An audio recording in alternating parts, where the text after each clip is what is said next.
Jasmine, what's happening on the roads? Hey guys, good morning. So we have a guardrail repair project starting at 9 a.m. to 4 p.m. later today, and it's going to be at US-54 and Southbound. But first, let's talk about what's happening out there on the west side if you are headed out to like Sunland Park area.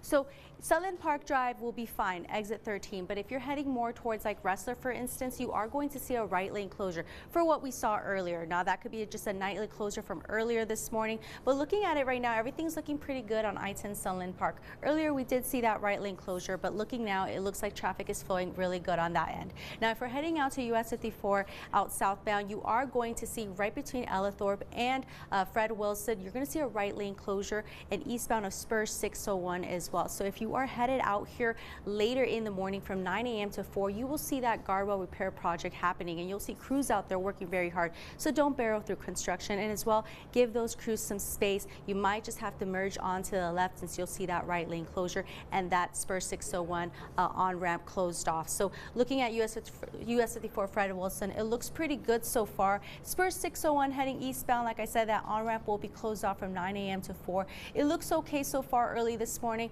Just keep an eye on that for those who are driving towards like Fort Bliss or anything like that. Overall, it looks really good. As for your border crossing times, if you're going through here, Bridge of the Americas 45 minutes, Paso del Norte 60. If you got the fast pass for the Stanton Bridge, you're good to go, and 30 minutes for East Lara. But let's go ahead and see what's going on across the borderland through our text thought traffic cameras.